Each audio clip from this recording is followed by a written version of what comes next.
Shen Yun's return to Toronto a triumph over the CCP's intimidation tactics. Commentary. Shen Yun's return to Toronto's Four Seasons Centre in June is not merely the validation of an arts performance, it's a manifestation of the broader confrontation between the Chinese Communist Party's tyranny and the free world. This development carries deep social and political significance. It is not just about a show. It is about whether Canada, as a sovereign nation, can still uphold the core values upon which it was founded: freedom of expression and freedom of belief. These freedoms are the bedrock of Canada's liberal democracy. The CCP's unrestricted warfare against Canada. The cancellation of the 6 shows that were scheduled to play at the Four Seasons from March 29 to April 5 was clearly due to interference by the CCP, and the theatre's initial failure to recognize and stand up to this outrageous act of foreign meddling is regrettable. Through extensive investigation, disclosure, research, and analysis, the heavy shadow of the CCP's transnational operations has become clear. Driven by its hatred of Shen Yun's artistic portrayal of China's traditional culture and the power of truth it embodies, the CCP has extended its unrestricted warfare tactics against the public order of free societies onto Canadian soil. The direct manifestation of these tactics was the bomb threats received by the theatre, sent via anonymous emails. In my own case, my email address was used to send threats to venues hosting Shen Yun performances, likely because I advocate for democracy in China and have long been a victim of the CCP's transnational repression. The purpose of these despicable tactics is not that those behind the threats have the actual capability to carry out violence. It is to conduct psychological warfare by exploiting Western society's heightened sensitivity to public safety and the pressure of legal liability through fabricated threats. When a foreign dictatorship can interfere with lawful cultural expression in Canada, it constitutes a brazen violation of Canadian sovereignty. Inviting the wolf into the house.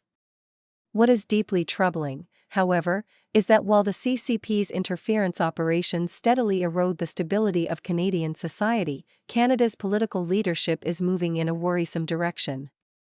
When Prime Minister Carney traveled to China to form a strategic partnership with the CCP, it was tantamount to inviting more foreign interference into the country.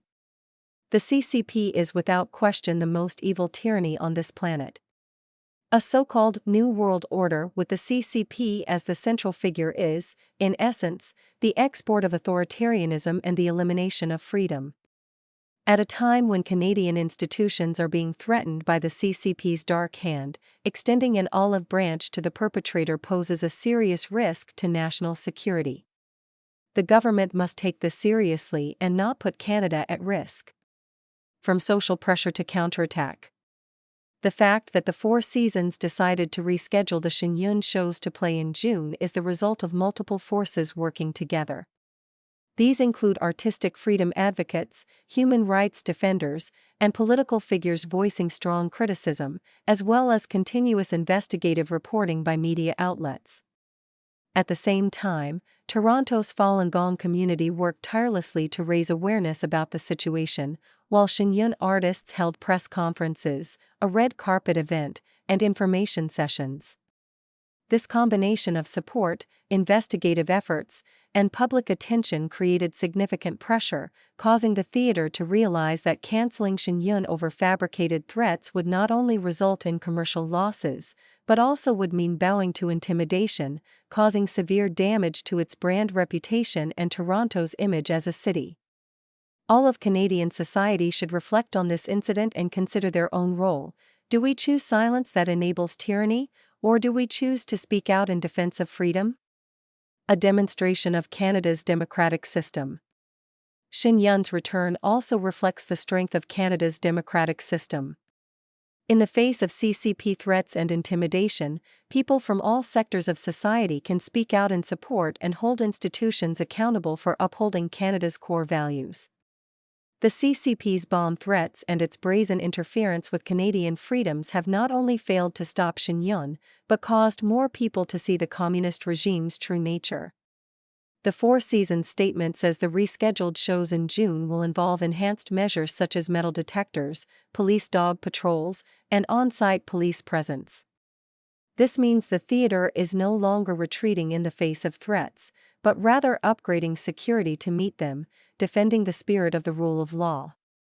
In fact, Shen, a classical Chinese dance company based in upstate New York, has received over 150 fake bomb threats and experienced other disruptive tactics during its global tours over the years, something it places firmly at the feet of the CCP. But the Four Seasons is the only venue that cancelled the performance after being threatened. Every citizen has a responsibility to hold the line. This incident is a landmark case that tears away the disguise of the CCP's cross-border repression. The facts are clear: the regime is extending the very same authoritarian rule, political censorship, and human rights abuse it practices domestically, especially its inhumane campaign of persecution against Falun Gong practitioners, to other countries through digital intimidation and unrestricted warfare. Shen Yun's return is not merely the fulfillment of a commercial contract. It is a powerful strike back by the free world against the CCP's transnational criminal behavior, a victory of the rule of law over thuggery. In this process, all of Canadian society must clearly recognize that the fragility or resilience of a democratic system often depends on the choices people make under pressure. After a period of confusion and deliberation, the Four Seasons Center ultimately recognized the facts, chose not to bow to intimidation, and invited Shen Yun to return. This clarity and sense of responsibility not only sets an example for all of Canada's cultural, arts, and educational institutions in resisting infiltration, but sends a clear signal to the world: Canada's cultural space will not be tainted by foreign tyranny. However, holding the line is not only the responsibility of governments and institutions, it is a shared covenant of every Canadian citizen. In a free and democratic country, silence is complicity, and retreat is betrayal. When the CCP's dark hand reaches into our theaters, our media, our communities, and even our electoral system, every individual's awakening and willingness to speak out adds a brick to the fortress of our sovereignty. We must hold this line: Canada is a homeland for the free, not a hunting ground for tyrants. Our country will not permit the CCP's transnational repression to run rampant.